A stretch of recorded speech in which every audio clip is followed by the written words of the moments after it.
মেয়ের মতো ভালোবাসা আমার লাগবে না, কিন্তু শুধু বৌমা হওয়ার সম্মানটুকু আমাকে দিও। সংসারটা গুছিয়ে করার অধিকারটুকু আমার দিও। আমার করে সংসারটাকে দু নৌকার মাঝে রেখো না, তাহলে মাঝখান থেকে সংসারটাই পুরো ভেসে যাবে। আমি বৌমা, আর আমি বৌমা হয়েই থাকতে চাই। কারণ মেয়ে হয়ে অনেক বছর আগেই আমি জন্মেছি। যখন বিয়ে হয়ে গেছে, যবে থেকে সংসারে এসেছি তবে থেকে শুধু সম্পর্কের মধ্যে টানাপোড়েনে ফেলেছি। তাই আমাদের বৌমা হতে থাকতে দাও। আমরা কোনো মেয়ে হতে চাই না। মেয়ে হতে গেলে অনেক কিছু স্যাক্রিফাইস করতে হয়, যেটা কিন্তু তোমরা পারবে না। যাই হোক, আমি পারি না, আমি খারাপ, আমি আমার মতো করে থাকবো। আমার খারাপটুকু নিয়ে যদি তুমি ভালোবাসতে নাই পারো, তাহলে ভালোবেসো না। ভালোটুকুটা কোনো দিন ভালোবাসোনি, এবং ভালোটাকে কখনোই প্রশংসা করতে আমি শুনিনি। আমার মতো আমাকে থাকতে দাও। আমি নিজেকে নিজে গুছিয়ে নিয়েছি অনেক। অনেক মানুষকে বলতে শুনেছি আমার বৌমা আমার মেয়ের মতো। কখনো এটা বলতে শুনেছো যে আমার মা আমার বাবার মতো, আর বাবা আমার মায়ের মতো? কেননা বাবা বাবার মতো আর মা মায়ের মতো। ওনাদের কারোর মতো হওয়ার দরকার নেই। যখন আমরা কারোর মতো হতে চাই, তখনই তো আমরা নিজেই নিজের অস্তিত্বকে আঘাত করি। যখন তোমার বৌমা হয় না, তখন ছেলের মা শাশুড়িও কিন্তু হন না। তখন হবু শাশুড়ি মায়েদের মন্তব্য থাকে আমি আমার বৌমাকে মেয়ের মতো করে রাখবো, কিন্তু বৌমা বউ হয় আর মেয়ে নিজের মেয়ে হয়। এদের তুলনা করা বৃথা। মেয়ের জন্ম নিজের বাড়িতে, আর বৌমা আসে পরের বাড়ি থেকে। নিজের ছোটোবেলাকে যেমন ফেলে আসি, তেমনি তার কষ্ট দেখানোটাও শ্বশুর শাশুড়ির কাছে বৃথা। সেই কষ্টটা কেউ বুঝবে না, সেই অনুভূতিটাও কেউ বুঝবে না। শুধু তোমার দায়িত্বগুলোকে সুন্দর করে গুছিয়ে করছো কি না সেটাই দেখবে। প্রয়োজনে সেখান থেকে ছোট দু একটা খুঁত বার করে তোমাকে খারাপ বলবে। বৌমা হওয়া কি এতই খারাপ? বৌমা হয়ে বৌমার যে কাজগুলো দায়িত্ব পালন করছি, সেটা কি বড় ব্যাপার নয়? শুধু খারাপই হয় বৌমা বুঝি? তাই বৌমা খারাপ, বৌমা খারাপ এই কথাটা বারে বারে তুলে নিজের অস্তিত্বকে বারবার কি প্রমাণ করছো একবার ভাবো। তার কষ্ট না বোঝো, তার অন্তত খারাপ সময়ে পাশে থাকবে দেখে একদিন এই খারাপ বলা অভ্যাসটা কখন চলে যাবে তুমি নিজেও বুঝতে পারবে না। ইনফ্যাক্ট নিন্দে নয়, ভালোবাসা দিয়েও অনেক কিছু জয় করা যায়। কিন্তু কিছু কিছু সম্পর্ক থাকে, কিছু কিছু মানুষ থাকে, তাদের মধ্যে শুধু নিন্দে আর খারাপটুকুই থাকে।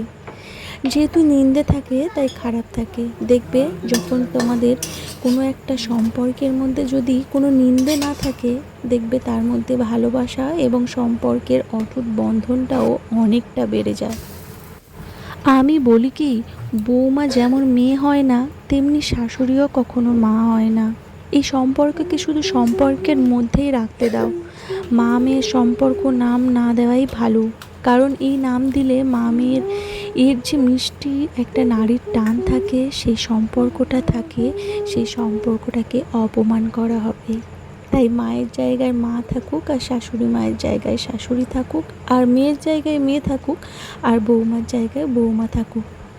এই চারটে মানুষ সঙ্গে অনেকটা মিল থাকলেও কিন্তু চারটে মানুষের যে সম্পর্কের নাম, সেটা কিন্তু সম্পূর্ণ আলাদা।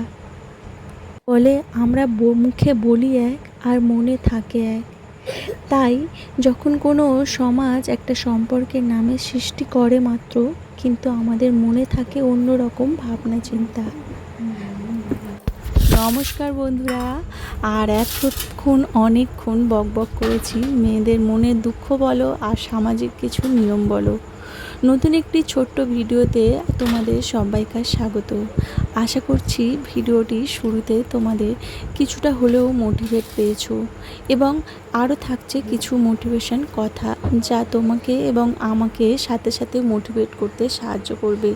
সকাল সকাল কাজকর্মের সাথেই তারপরে রান্নাবান্না কি হবে গুছিয়ে নিয়েছি। সকালে একবার রান্না হয়ে গেছে, যেহেতু মেয়ের স্কুল ছিল এবং স্কুলের টিফিনও ছিল বানানো। তারপরে মেয়ে স্কুলে চলে গেলেই আমি স্নান টান সেরে নিয়ে আবার রান্না বসিয়ে দিয়েছি। আর এই যে দেখো আজকের একটু নিরামিষ রয়েছে, জানো তো কখন যে কি হবে বোঝা যায় না। সাদামাটা একটা দিন আজকের, আর এই সাদামাটা দিনটাকে একটু সুন্দর করে তোলার জন্য ছোট্ট একটু করে আয়োজন থাকলেও নিরামিষের দিন আজকের একটু দিনটা কিন্তু অন্যরকম হতো। আমাদের একটু অন্য জায়গায় যাওয়ার কথা ছিল, তাই আলুগুলোকে দেখো একটু বড় বড় করে কেটেছি, মানে পরোটার আলু কষা করার জন্য।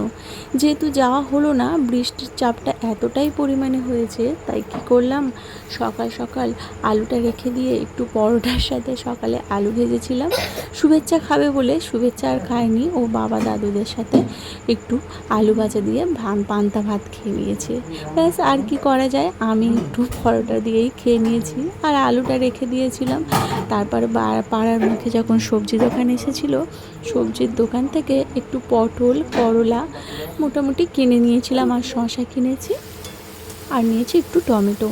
তো যেহেতু একটু আজকে ডালনা হবে, তাই একটু মাখা মাখা করে ভাবলাম, যেহেতু আলুগুলো বড় করে কাটা ছিল, তাই ওর সাথে একটু পটলগুলোকেও বড় বড় করে কেটে নিয়েছি, এবং এটা দিয়ে একটু পটল আলুর কষা বানাবো। সত্যি বলতে কি, নিরামিষ দিনে একটু অন্যরকম কিছু খেতে ইচ্ছা করে। মাছ হলে তো মাছই হয়ে যায়, কিন্তু নিরামিষ খাবার আমাদের কত কিছুই রয়েছে, সেটাকে যদি একটু ঘুরিয়ে ফিরিয়ে রান্না করে খায়, তাহলে সাদামাটা জীবনের মধ্যে একটু রঙিন কিছু দেখা যায়। হোক না সেই সামান্য সাধারণ খাবার, সেটা যদি ভালোবাসার ছোঁয়া দিয়ে নিজে ভালোবেসে যদি সেই রান্নাটা করা যায়, তাহলে কিন্তু ওর খাবারের স্বাদ অনেক গুণ বেড়ে যায়। যাই হোক, আমি কিন্তু খুব বেশি তেল দিয়ে রান্না করি না। অ্যাকচুয়ালি কষা বানাবো ঠিকই, এটা আমি ভাপে অনেকক্ষণ ধরে সিদ্ধ করব। তাই দেখো, পটলটা আমি না ভাজলেও এটা কিন্তু আমি চাপা দিয়ে দিয়ে সিদ্ধ করে মশলা আর তেল এমনভাবে ওর মধ্যে পটলের মধ্যে ঢুকে যাবে যে ওর দমটাই আলাদাভাবে তৈরি হবে। সত্যি বলতে কি, আজকের পটলের তরকারিটা খেতে কিন্তু খুব সুন্দর হয়েছিল, এবং আমি নিজেও ভাবতে পারিনি যে অল্প তেলেও এত সুন্দর স্বাদের তরকারি করা যায়। অ্যাকচুয়ালি এগুলো একটা অভ্যাসের মধ্যে পড়ে। আর কি বলবো, আমার রান্নাবান্না প্রায় হয়ে এসেছে। আমি চেষ্টা করি গ্যাসের দুদিকে দিয়ে রান্নাগুলোকে কী তাড়াতাড়ি স্টেপ বাই স্টেপ করে নিতে পারি। আর এই যে দুধ দেখছো, দুধটা ফুটতে ফুটতে না একটা সময় কী হয় বলো তো, আমি যদি দুধটা বসিয়ে দিয়ে অন্য জায়গায় চলে যাই, ভুলে যাই, তাহলে কিন্তু দুধটা চুঁয়ে যাবে। তাই আমি চেষ্টা করি রান্নার সময় বা এখানে কোনো কাজ করলে সেই সময় আমি দুধটা জাল দিয়ে নিতে। আর জানোই তো, একবার যদি ভুলবশত দুধ চুঁয়ে যায়, যত না নিজের মন খারাপ হবে, তত পারিপার্শ্বিক কথা শুনতে শুনতে নিজের মাইন্ডটা কত যে খারাপ হয়ে যায়। একে তো নিজের দোষে নিজেই খারাপ ভাবি, আবার একটু অন্য কথা শুনলে মনটা কিন্তু বেজায় খারাপ হয়ে যায়। যাই হোক, সেই খারাপ লাগাটাকে কেউ তো গুরুত্ব দেবে না।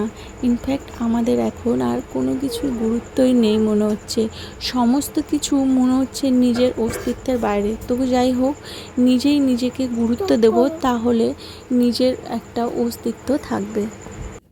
তাই আজকে কি হওয়ার ছিল আর কি হলো, যাই হোক, রথটা তো বের করেছিলাম, তাই উল্টো রথ পর্যন্ত আমাদের ঘরে, এই পাশের ঘরেই রথটা থাকলো, এবং রথের প্রতিদিন ভোগ দেওয়ার ব্যবস্থাও করেছি, এবং প্রতিদিনই আমি চেষ্টা করি যে একটু ওখানে গুছিয়ে ঝাড়পোক, মানে ঠাকুরঘর যেমন সারে সেরকমভাবে দিয়েছি। আর এই যে দেখো, করলা আলুটাও ভাজা করব। পটল আলুর তরকারিটা করতে বসতে করলা আলুটা কেটে নিয়েছিলাম, তারপর পটল আলুর তরকারিটা নামিয়ে দিয়েই আমি করলা আলুটা ভাজবো। সত্যি বলতে কি, করলা আলুটা আমার মেয়েও যেমন ভালোবাসে, এবং আমাদের বাড়ির সবাই এটা খেতে ভালোবাসে। আর তাই তিতোর মধ্যে বলা হয় যে, আমি জানলাম কিছুদিন আগে যে নিম পাতা নাকি খেতে নেই। জানি না কতটা সত্যি আর কতটা নিয়মের মধ্যে পড়ে, তবু যখন কানে এলো তখন মনে হয় যে নিয়মটা মানি। তাই তিতো যখন খাওয়াই যাবে না নিম পাতা, তাই ভাবলাম করলা আলু দিয়েই সারি আজকে তিতো খাওয়াটা। আর যেহেতু নিরামিষ দিনের একটু ভাবনা চিন্তা থাকে, তাই এইরকমভাবে একটু করলা আলু ভাজা থাকলে ভালোই কিন্তু খাওয়া হয়। সত্যি বলতে আমার নিরামিষ দিনে খাওয়ার তৃপ্তিটা আমার একটু বেশি ভালো হয়, যা মাছের দিনে হয় না। আর সত্যি বলতে কি, আমরা বাড়ির মেয়ে না হয়ে, মেয়ে থেকে যখন বৌমা হয়ে গেছি, তখন আমাদের অনেক কিছুই কিন্তু মেনে নিতে হয়।